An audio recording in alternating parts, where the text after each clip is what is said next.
also the director at the Oxford Center for Byzantine Research.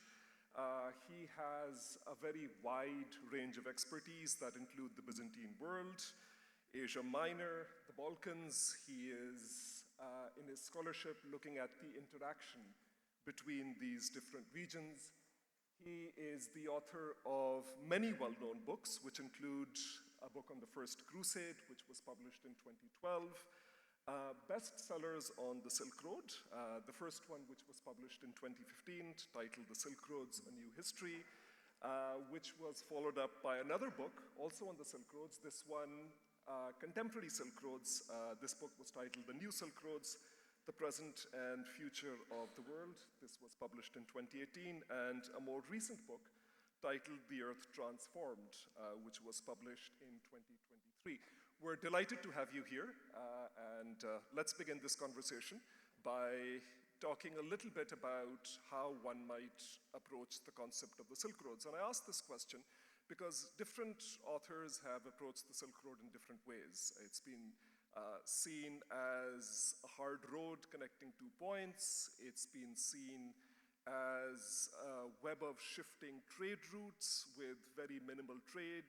More recent scholarship has described the Silk Road as a diplomatic road.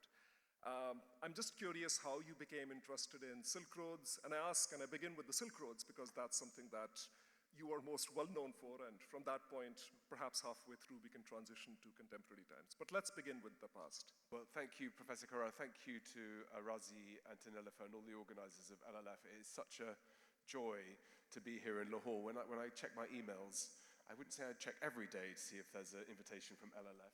But when it does pop in, I'm so pleased to come back to this beautiful city and this beautiful country. So it's a real pleasure. So thank you for inviting me. Well, I can give two answers to the Silk Roads question. One is more polite, and the other one is less polite. The less polite is that academics spend a lot of time, quite rightly, worrying about labels and about definitions. But all labels are useless. I mean, what does Europe mean? Or South Asia? Or Asia? And Silk Roads is one of those. It can mean whatever you want it to mean. I mean, I use it to think about local, regional, and long-distance connections. And I'm extremely, there we go. Will somebody wave if they can't hear me, in case, so you don't tell me at the end that you couldn't hear what I was saying? That's perfect. Perfect, thank you. So I use it in quite a holistic way to think about the ways in which we can move away from supranational, ethno-nationalist histories. So I'm not interested in projections that China is the dominant global cultural superpower or that India has transformed the world. I'm interested in thinking about how there have been exchanges between cultures, and Silk Roads allows quite a useful way of saying that. Some of my colleagues, and some of our colleagues, prefer things like Afro-Eurasia, which is a little bit harder to spell, it's more of a mouthful. I'm perfectly relaxed. If people want to think about Silk Roads in terms of exchange of fashion or cookbooks or diplomatics, that's fine. I think there's a requirement to explain what one's talking about. Obviously, one of the problems is you know, with your work, Hasan, as well, the danger when one talks about Silk Roads is one's thinking about long distances, and probably by nature, we tend as humans to connect the two most distant points. But none of my colleagues think about the Silk Roads as a connection between Rome and China. I mean, tour groups do, and for cartoons do, and at schools you might do. But we're thinking about complex interactions across local regions. So for example, here in this beautiful city of Lahore, when one thinks about Lahore's relationship within the Silk Roads, within Pakistan, one has to be very careful because there's all the different districts within Lahore, how those interact much more intensively than anything over long distance. And it's quite tempting to throw out words like China does this or Pakistan does that. But on a practical level, it doesn't mean too much. So there is a degree, I think, to provide a framework to explain what we were talking about. But Silk Roads as a label seems to me quite a useful way of not involving a particular single culture. It's a way of explaining that there are diplomatics, there is trade, there is soft stuff, but there's also something more profound. And above all, that these interactions are long term. So I mean, again, here in Pakistan, the connections with the Mediterranean, with the steppes of Central Asia, with South Asia, with China, they go back many, many millennia. And I think that Silk Roads allows you to capture the importance that there is a historical framework for these interactions, that there are rhythms, but I don't mind it as a label. Super. I'm also struck by the fact that in about the last decade or so, the term has become extremely popular, and I'm sorry about that, if I have a small role to play. This is post the publication of your book. Well, I can tell you, when I suggested the Silk Roads to my publisher in 2011, 2012, they turned it down. They said no one would read a book like this. No one's interested in the Silk Roads. People quite like the idea of British spies in Kabul in the 1840s. But the concept of the Silk Roads going back further in time, let alone to the present day, there would be no readership. So they turned it down. So I left Penguin, who were my publisher, and had to go and publish it somewhere else. So how do we explain the current popularity of the concept? It's being increasingly invoked by governments. There are 2 exhibitions taking place right now in London, one at the British Library, the British Museum. The one at the British Museum is booked solid. What explains this dramatic interest in the Silk Roads all of a sudden? And more broadly speaking, I suppose if one were to take a slightly longer view, we can say that this is a phrase that has been increasingly invoked since the 1980s, more so in the 1990s, but now especially, it seems to be everywhere. We spoke off stage and I said I didn't want to do all the talking. What do you think? As a specialist in this field too, what's your view? My own view on this is that it is allowing us to speak about connectivity outside of a Euro-American world. It foregrounds connections between Asia, especially prior to the rise of European empire and the way in which that transformed the world. That being said, I do find that it's ahistoric, it's sometimes void of history. It is overused. That's something that we can talk about next. But that's some of the reasons why I think that the Silk Road concept has become popular. China can effectively talk about Silk Roads and place itself at the center, and Europe is peripheral to that narrative. Look, I don't disagree with any of that.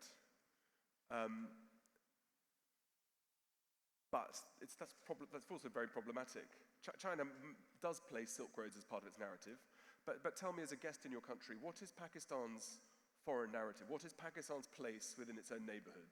What is the story of what Pakistan's connectivities to Iran, Afghanistan, Central Asia, China, and India is? And when I come here, and I've been to Islamabad a lot in the last few years, Pakistan often positions itself, Pakistani scholars, as recipients, right? So they're passive actors in a world where other people are defining what they think about the present and the future. China does that reasonably well. I mean, for what it's worth, with apologies to my Chinese friends, despite Belt and Road, despite the amount of money that's gone in, China's been singularly bad at winning long-term friends. The discussions here about donkey abattoirs and Gwadar, and has been hugely divisive here in Pakistan. And you'd think if you're investing that amount of money to talk about Silk Roads, you'd have a better return, where you'd have people wanting to break bread with you and to come and sit on the table and share conversations. So China has defined a model of Silk Roads, but it hasn't done what it perhaps should be doing. But that's because India's perception of itself as an exporter of culture. India doesn't need to bring anything in, right? It only provides enlightenment rather than borrowing. Here in Pakistan, Iran, these countries, for all sorts of reasons that are some more understandable than others, pull back from trying to think about what their future looks like. What does Pakistan in 2050 look like regionally? How do you improve those models of where Pakistan is today in a difficult neighborhood? Pakistan's got on the monopoly board, a really tough set of cards to play, but that doesn't change by closing your eyes. That changes by thinking about how do you modulate those and prepare for those. So I don't think in that sense that one can blame China for using a model. It's the absence of other people talking about it. I mean, for what it's worth, probably one of the reasons why Silk Roads has become popular is because it's really a term that allows peoples in Asia to talk about their interactions with each other outside the Western or European or American matrix, but also in conjunction with it too. I mean, as I've written in my books, you know, they're not these hemispheres that don't interact, they're hugely connected to each other.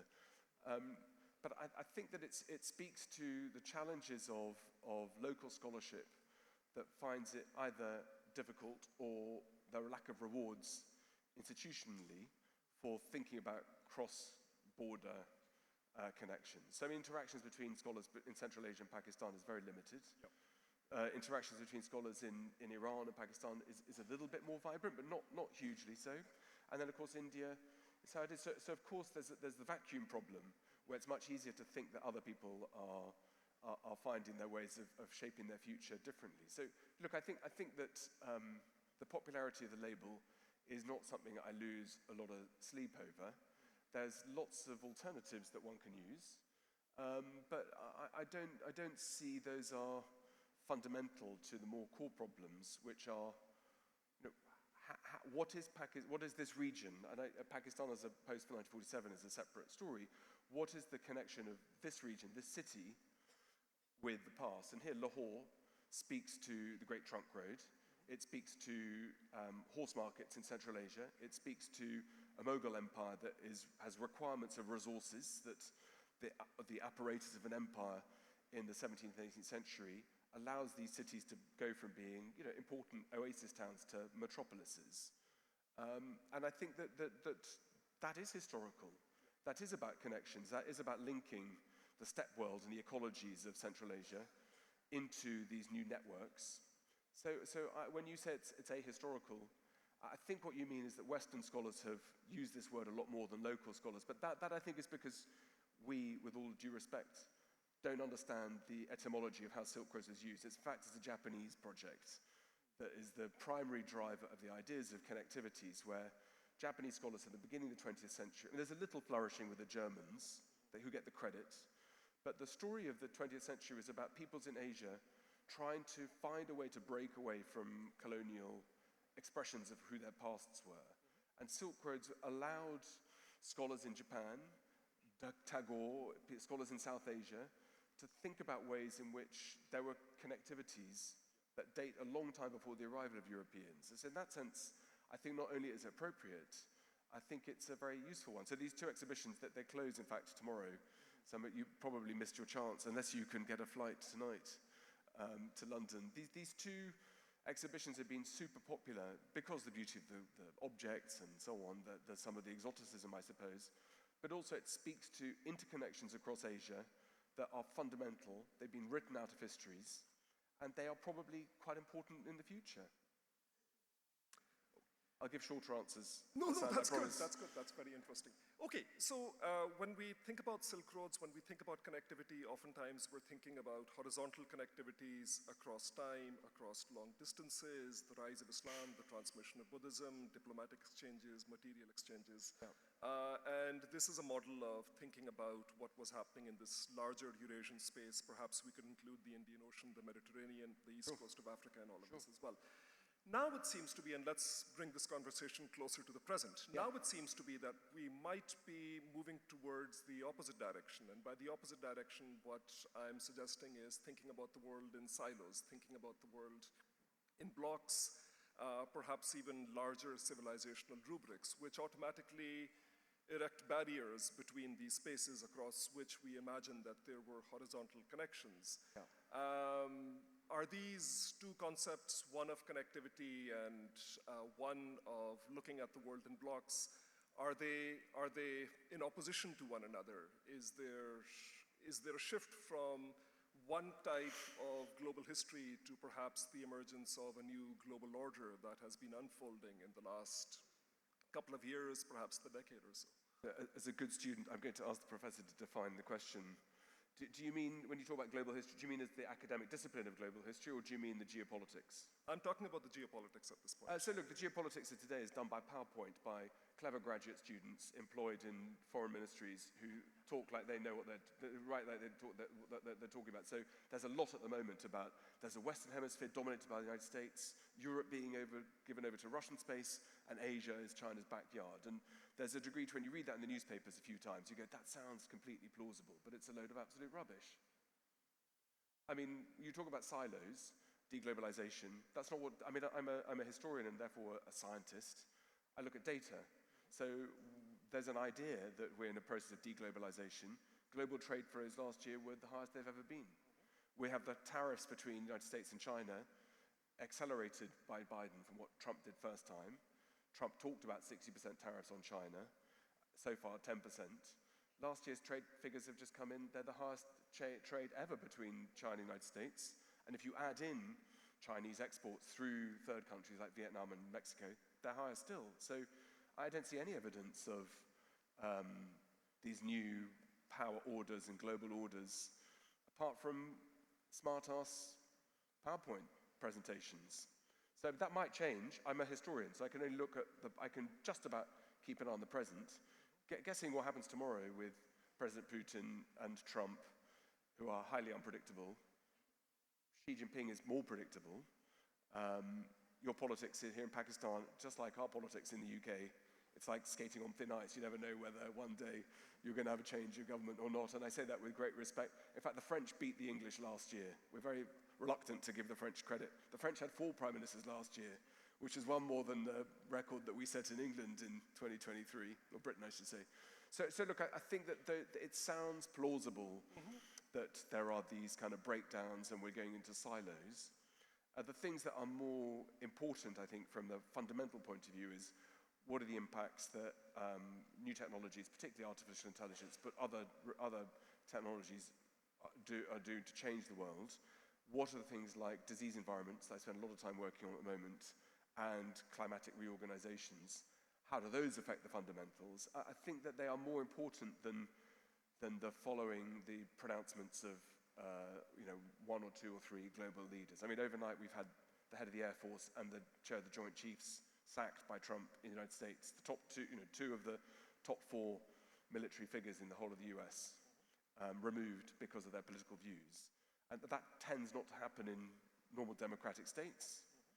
But I think that we can overplay the role that individuals. It's about institutions, and on those I don't see any evidence yet of the kinds of breakdowns and fractures that look plausible, that sound real. Okay, the Tianxia discourse in China, the rise of Hindutva in India, the anti-immigrant sentiment in Europe, these to me signal more than just PowerPoint presentations by savvy grad students. I mean, well, with respect, when you find a senior Hindutva figure who says that Urdu is not a real language, that doesn't sound to me like it's a scholar speaking.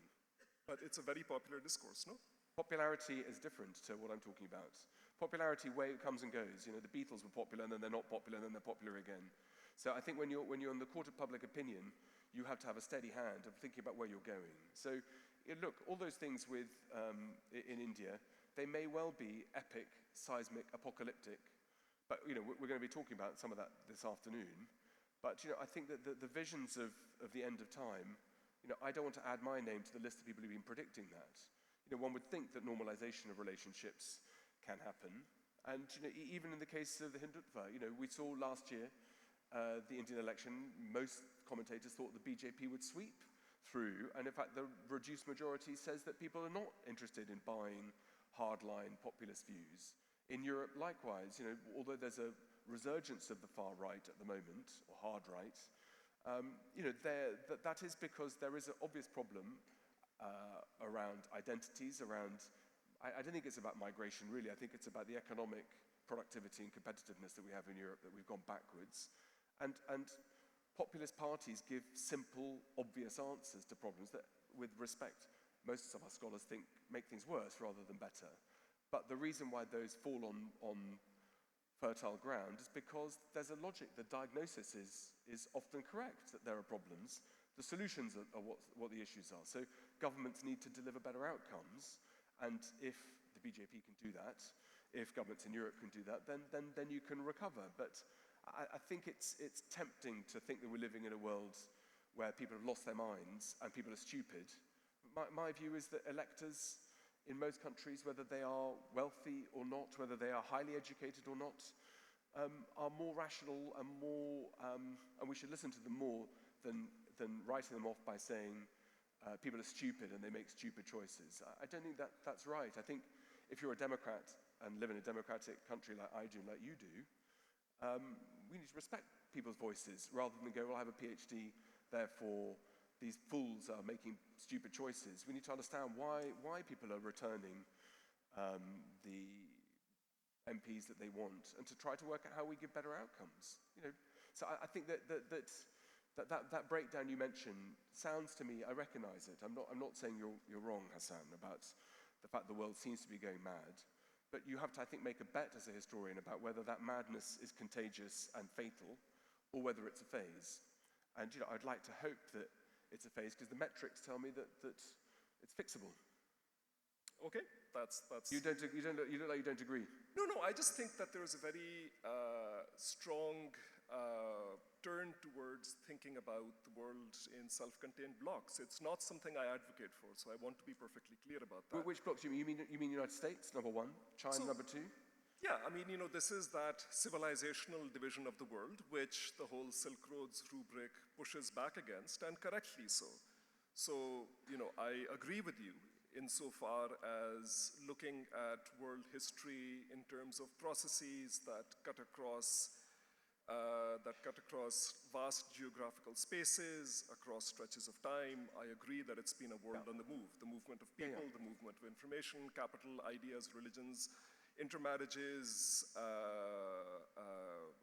conversions. I mean, this is the fabric of world history. This is what we are all a product of. Which to paraphrase what you mean, is that's what normal looks like. Yeah, but what I'm saying... So we think we're going to a phase that's not normal. What I'm saying right now is that an opposite discourse, a discourse in one in which one is looking at the world in self-contained blocks, self-contained silos, perhaps the nation state, but extended to larger spaces, Europe, the Muslim world, India, China, and this finds a lot of traction from within these places, and these ideas are being propagated by either people in power or people who, for whatever reason, are exercising a lot of power these days. I think that's increasingly how a dominant global discourse has been shaping. And I mean, Huntington popularized this nonsensical idea in the early 1990s, but it seems to me that more recently, these ideas are finding traction.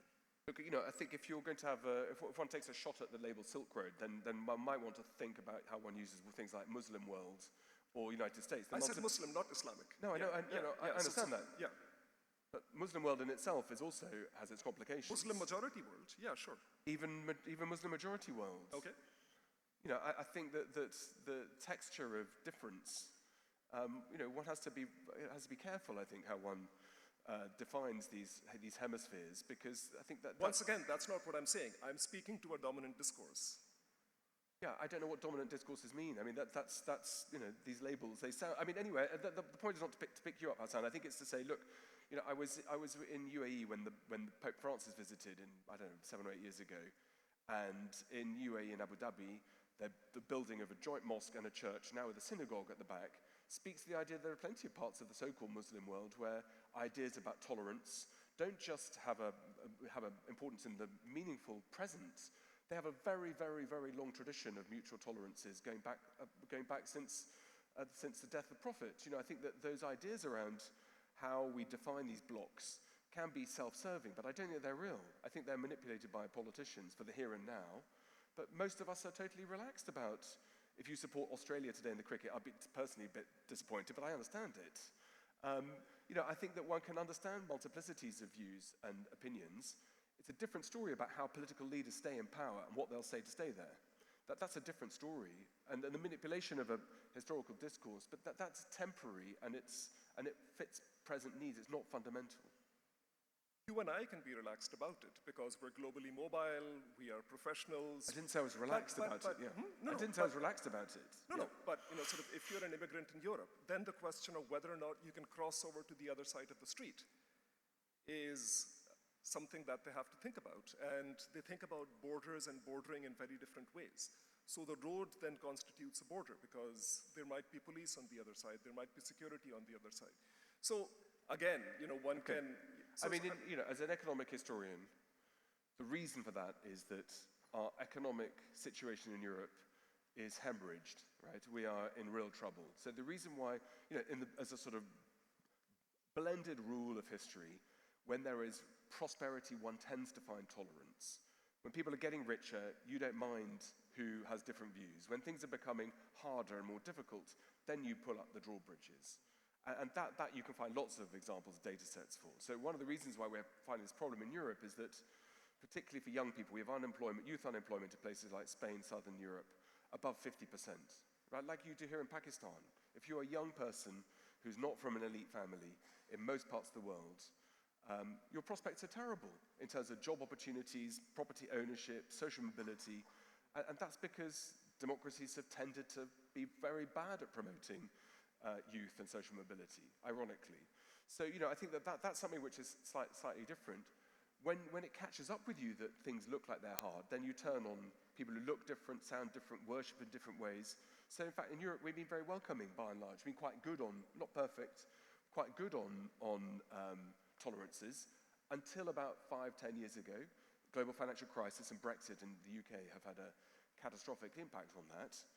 The outlier is the United States, where the United States economy has never been this strong, this dominant, and the narrative around migration, where you've got some of the world's biggest companies founded by immigrants and run by immigrants, particularly from South Asia, that one I think one needs to scratch one's head about to find out what the challenges are. But I think that the response to outsiders and to intolerance is to do with the fact that we think that the world is becoming harder and more difficult. That's a different story about whether it actually is or not.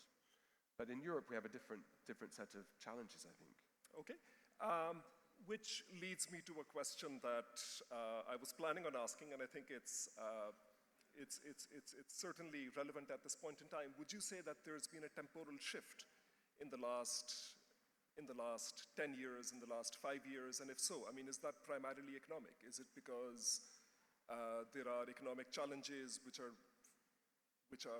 manifesting in different parts of the world, or does politics have something to do with this?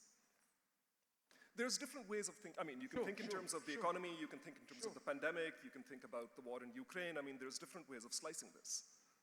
Yeah, probably the more fundamental one is the redistribution of jobs to the global south.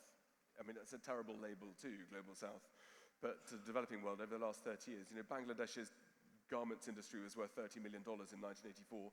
It's now worth $35 billion, right? And that has been to the benefit of global consumers because costs of production in Bangladesh, labor wages, environmental protections are much lower than in richer economies. So it's meant that there's been a benefit of consumers having lower prices in rich parts of the world, but that has had an impact on social economic development in poorer parts of the world where the great winners of globalization have been the global poor, right? So there has not been poverty eradication, but poverty alleviation in many parts of South Asia. The booms in Southeast Asia too have been enormous. Now, that comes at, everything is, as you know, Hasan, with your work, is interconnected. So that has lots of benefits in some ways. On the negative side, that comes with environmental challenges and degradation of factories, pollutions, and so on. That comes at the expense of more availability for exploitation by elites. That's happened in some places worse than in others. But I think that the shift of global economic manufacturing has been an important part of the ways in which globalization has accelerated. So I think the economic side is an important part of it. I don't dismiss the importance of cultural exchange and political or social movements and mobilities too, but I think it's been driven by the post-Cold War era and to a redistribution of global capital as a result of the fall of the Soviet Union, liberalization of places like China from 1992 onwards, and that's transformative. In your work, someone's not happy. In your work as well, the importance of how China sees its neighboring states and borderlands and beyond has changed, but completely unrecognizably in not just our lifetime, but in the last 20 or 30 years. When you were doing your PhD, China was an isolated, introverted state, and now it's one which has global horizons where it's looking at, South America and Latin America, it's looking at East and West Africa. I forget, not to mention CPEC, and that shift And the shift in ambitions, vision, and capabilities means that the world we're looking at is completely different. And that's primarily to do with, of course, Chinese reforms after Tiananmen Square, but above all about China taking over as a global manufacturing power from Europe and the United States. Would you agree with that? Yeah, I mean, it's a longer conversation. I mean, it's... Yeah, but that's what they're here for. That's what people are... Do you not see China's transition and transformation over the last 30 years as seminal in reshaping global economies? It's a little longer than 30 years. I mean, post-78 certainly, and it's gone through within that... Okay, but then look, the number of foreign visitors from China in 1991, there were 65,000 Chinese visas, exit visas, now 230 million. That's a different scale. So as a historian, we can trace back to the 1970s, maybe to Mao, maybe in 1949.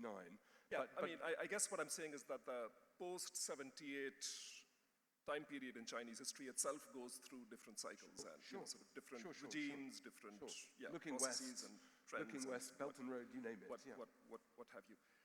Finally, sort of my last question is, are we in the, with the Trump presidency,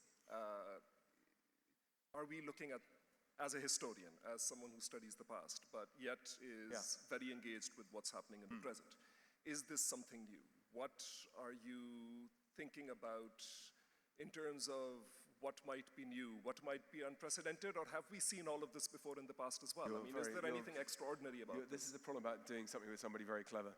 No, you're asking me as a historian, but then at the same time, you're telling me to look into my crystal ball and guess the future. No, absolutely not. I'm talking about the last 3 weeks. I mean, have we seen all of this before? Is this just populism? Is this a replay of an earlier play? I don't know. I mean, to me, it seems like it's been an extraordinary 3 weeks. It's just been one thing after the other. But nonetheless, with the privileged benefit of having studying the past, long stretches of time. I mean, look, I suppose you could make the case that this is what imperial power looks like. You have a single ruler, and for him, loyalty is paramount, and you appoint your barons or your lieutenants to fan out and do your bidding. And they sometimes do it in anticipation of what they think you want, and sometimes they do it because it is what you want. In that sense, you could make the case that Trump's America looks rather like Putin's Russia.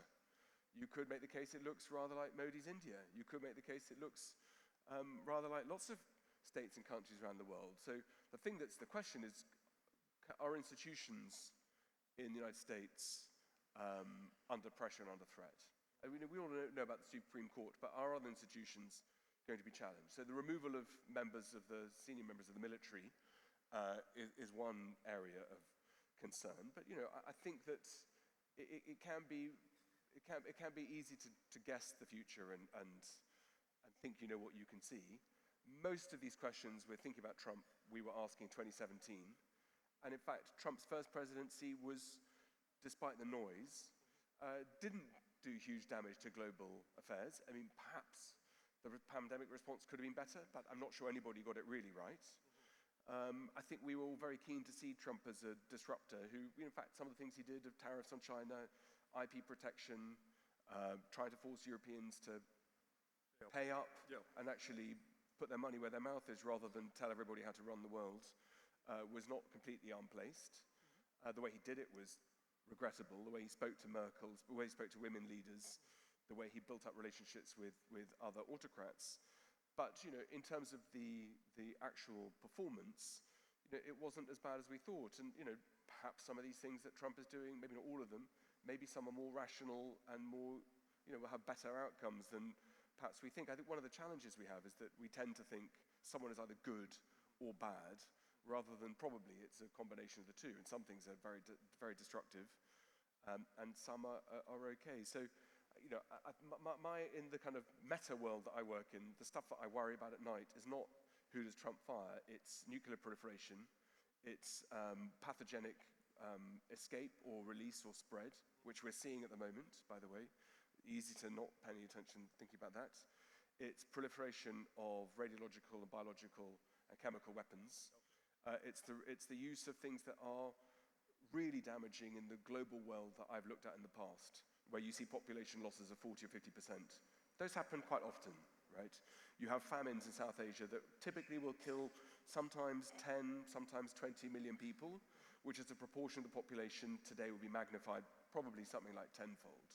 So those kinds of things I don't think are within Trump's power. I was asked, I did an interview on Thursday morning where I was asked, are we in the 1930s? And I said I find the question quite offensive, that Trump might be a bad person, but he's not going to oversee the Holocaust, I assume. He's not going to oversee a global war where men and women from South Asia are forced to go and fight in Normandy because of the British and their problems with Germany. But I might be wrong. But I think that sense of scale of where are we and is this the end of time is completely ahistorical. So I have no candle to light for Trump or to defend him. But there are worse things in the world to be going on than are there going to be trade tariffs? And here with things like CPEC, seeing what happens in Balochistan and with the domestic politics in Pakistan, that's not a Trump-related issue. Here, the problems in Pakistan and the opportunities are ones for your own government to be picking up and solving. But quite often the discourse is, well, look what's going on outside. Somehow we're passive in these discussions. So, I think one has to, as a historian, to keep your nerve and stick to fundamentals rather than the temptation to head for the kind of PowerPoint and the headlines. It's understandable we do that. History, as I'm going to say this afternoon, if you're here at 3 o'clock, I'll be talking about climate and the environment. When you teach history and think about history as only human history, which is what history means, we start history always with the Egyptians or with Mohenjo-Daro. We don't think about biological time, we don't think about geological time, then of course you're going to prioritize agency of individual figures. But unless you're pressing nuclear buttons or bringing the world to its knees through major population loss, then we tend to hope we'll come through these problems. Super. Sounds good. We have still about 10 minutes. So what I would like to do at this point is just collect some, thank you for that. Collect some questions, comments. I would ask that you keep your responses or questions short.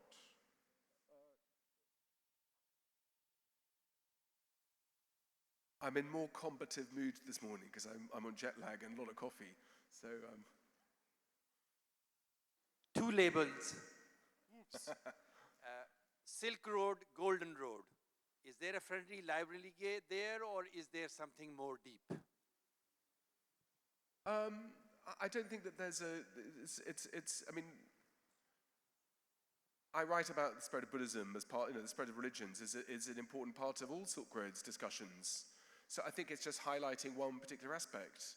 So I don't think there's a sort of, there's a competitive set. I mean, what I think is interesting is the singling out of just one strand. I mean, interestingly, the story of Golden Roads and about the spread of Buddhism is one that is understood very differently in other parts of the world. So for example, in China, the interpretation is Buddhism might be set up in northern India, but it is evaporated from India because of the triumph of Hinduism. And actually China is the real guardian of Buddhism. That's one of the stories that we've heard over the last few years. So the idea of Buddhism and India being synonymous is a slightly curious one. But no, I think the exchanges of religions and of ideas is totally mutually compatible. No problem at all. But I'm more comfortable about thinking about multiplicities rather than single strands. So I like the idea of roads being plural rather than singular. But no problem at all.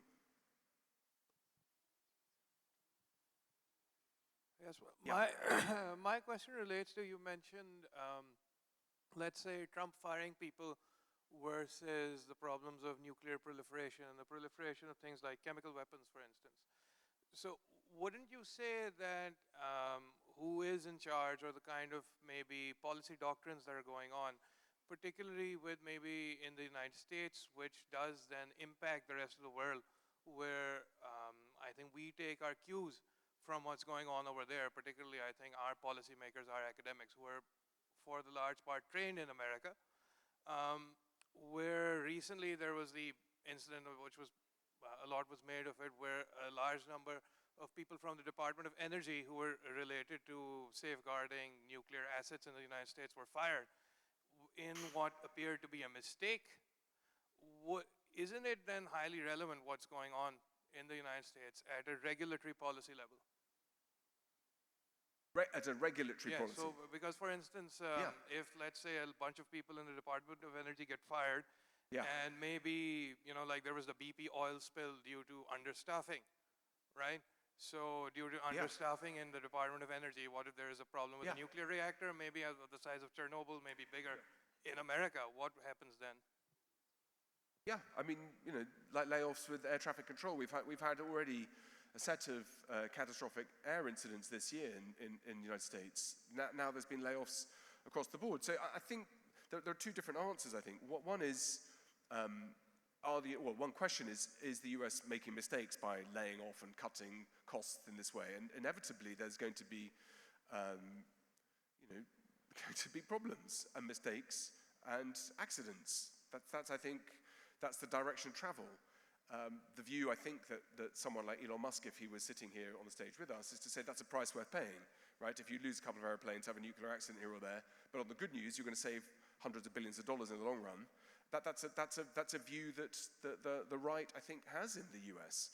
I think the second answer is, look, I don't need to reveal my own political persuasions, but there is a vision in Trump's White House of what the United States is and should and could be, right? Whether you agree with that or whether you like it, it's irrelevant. There's quite a clear idea of where the United States wants to get to in terms of its global relationships, in terms of China, Russia, Ukraine, decisions that I wouldn't make, but this is what the United States is doing.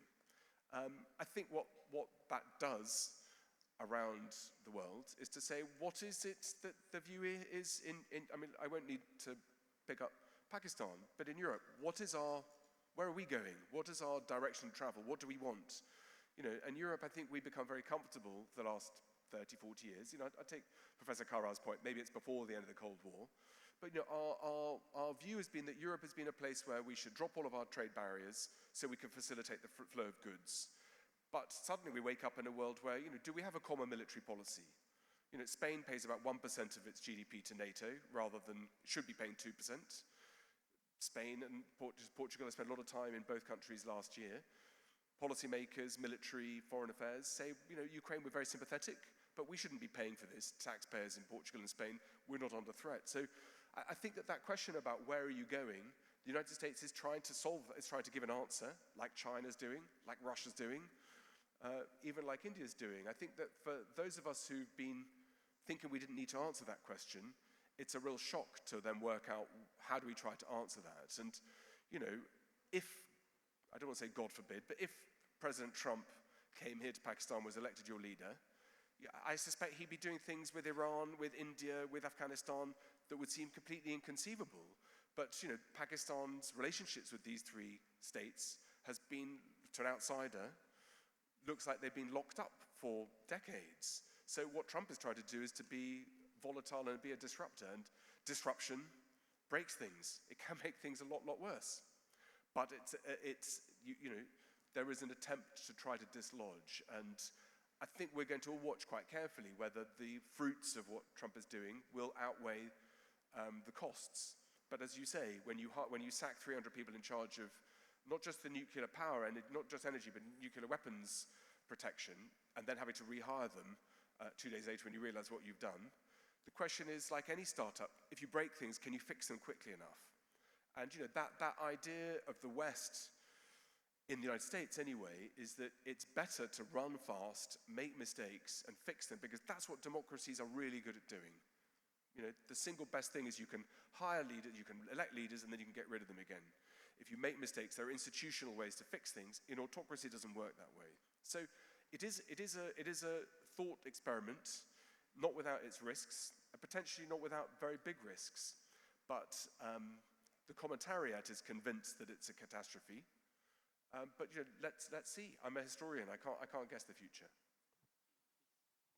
We have a question, and then let's take these two questions together.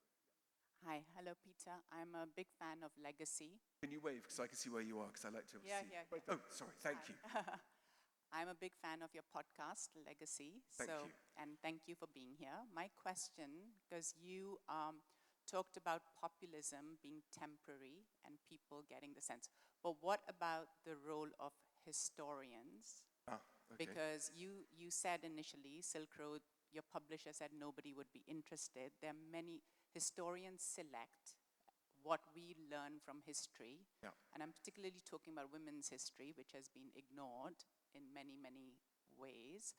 So can you talk a little bit about that? Because that I find a little bit more dangerous than populism, which can be temporary, but what is recorded as history is more permanent. Okay, great.